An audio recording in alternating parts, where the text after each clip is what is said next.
നമസ്കാരം KSEB. ഇതെന്താ current ഇല്ലാത്തത്? മാഡം എവിടുന്ന വിളിക്കുന്നത്? കൂരാച്ചുണ്ട് കേളോത്തുവയിൽ നിന്ന്. മാഡം ആ ഭാഗത്തെ ടച്ചിങ്സിന്റെ പണിയുണ്ട്, അതുകൊണ്ടാണ് കറണ്ട് ഇല്ലാത്തത് കേട്ടോ. ഏത് നമ്മൾ തൊട്ട് കൂട്ടുന്ന ടച്ചിങ്സോ? അയ്യോ മാഡം, ആ ടച്ചിങ്സ് അല്ല, കറണ്ട് കമ്പിയിൽ തട്ടി നിൽക്കുന്ന മരക്കൊമ്പുകളൊക്കെ വെട്ടുന്നുണ്ട്, അതുകൊണ്ടാണ് അതിന്റെ പണി. അത് കഴിഞ്ഞാൽ വരണം. നിങ്ങൾ എന്റെ വീടിന് മുമ്പിലെ ടച്ചിങ്സ് എപ്പോഴാ വെട്ടി തരിക?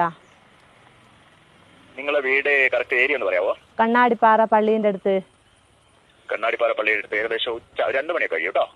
അല്ലോ, നിങ്ങളൊരു 11 മണിക്ക് മുമ്പായി വന്നിട്ട് എന്റെ ആ ടച്ചിങ്സ് ഒന്ന് വെട്ടി തന്നിട്ടുണ്ട്, എനിക്ക് കറി വെക്കായിരുന്നു. മാഡം ഈ കറി വെക്കലും നിങ്ങൾ ഈ ടച്ചിങ്സും തമ്മിൽ എന്താണ് ബന്ധം?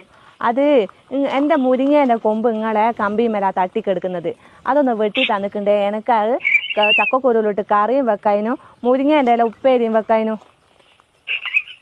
മാഡം പരമാവധി വരാൻ പറയാം അവരോട്, ഉച്ചയ്ക്ക് പെട്ടെന്ന് വരാൻ പറയാം കേട്ടോ. അത് കണക്ക് നിങ്ങൾ വെക്കല്ല. ആ രാകേഷാ വരുന്നെങ്കിൽ ഓനോട് ഒരു 50 ഉറുപ്പ്യന്റെ മത്തിയും വാങ്ങാൻ പറയോ? ഓക്കെ മാഡം, പറയാം. ഓക്കെ, ശരി. ഓക്കെ.